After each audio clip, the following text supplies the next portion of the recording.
Howdy folks, happy Tuesday. It's still a little chilly here in Virginia. Well, I guess it'll eventually warm up. Question I get pretty regularly from potential clients and contacts is, should I be doing anything to optimize my site for the search engines or do SEO or anything like that? And a lot of people still think it's some sort of wizardry, and I don't know, like some agencies must really put it out there that it's some sort of crazy wizardry that you got to do, like, ooh, boo, boo, boo, boo, get your website seen on the search engines. And it's really not. A lot of it comes down to user experience, what kind of experience your users are having on the site. Are they spending some time on your site, clicking around, reading your offerings, checking out your company?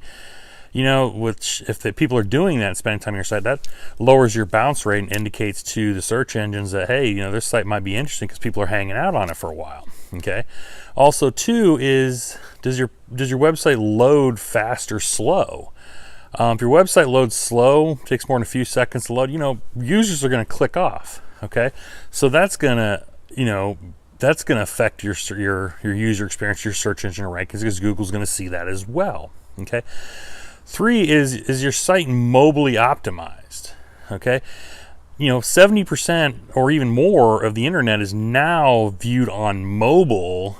So if your site's not, viewable and enjoyable and user friendly on mobile, people are going to click off it and Google's going to see that. Okay. So, and then also you come down to your content. Is your content enjoyable? Is it readable? Is it relevant? Okay. And again, that goes to, how long your users are spending on your site, how far they're scrolling up and down your site and stuff like that. And, so that gives Google another indicator. Okay. Another indicator within your content is, do you have internal linking set up? Okay. Do you have, like, within your content links to other pages on your sites to allow your users to further explore your content? Like if you have something that maybe explains something on a deeper, more granular level, link to that and pop over there, or something that kind of takes a segue and kind of goes over to another place. Like, for example, if you write an article about bicycles, okay, maybe you have a paragraph about road bikes and a paragraph about mountain bikes, a paragraph about cruisers. And as you're talking about the benefits and stuff like that, maybe link over to, an article just about mountain bikes, maybe an article just about road bikes, maybe an article about cruisers. Okay.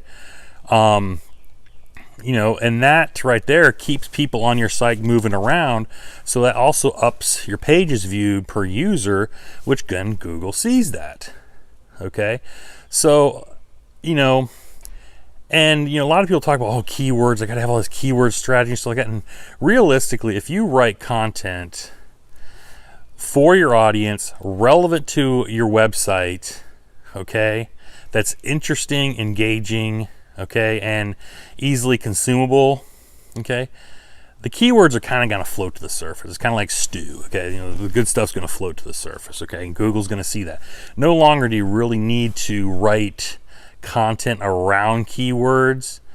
Only, that's for, companies that have more of a deeper level strategy type thing. But for the small business, you put out regular good content that's relevant, that's all going to kind of naturally float to the surface. Okay. So what am I talking about again here? I'm talking about, bounce rate. Is your site interesting? Page load times. Okay. People scrolling on your site, clicking around, internal linking.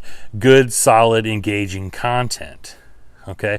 All of those things definitely play into your search engine optimization, search engine rankings. And also, too, when you have written content, format it so people can skim it. Okay. A lot of times people are searching and looking around and saying, they'll pop onto a page, say, okay, is this what I need? If it is, they'll keep reading. If it's not, they'll bounce out. So make sure you use stuff like headings, subheadings, images, bulleted lists, okay, easy to read fonts, okay, stuff like that. Keep away from the jargon, okay, keep it just very, very easily digestible, and that also helps. So again, it's not wizardry, okay, for the most part. You just got to make sure you have a site that people want to go to, visit, hang out, read, and learn about stuff. So anyway, that's my rant for Tuesday. If you're local here in the Richmond area, we got Startup Grind going down with Fireside Chat with Rick Whittington. We're gonna kick off about 6 over at the Gather co-working space in Short Pump. So yeah, definitely check that out. But until tomorrow, stay happy, stay productive, take care.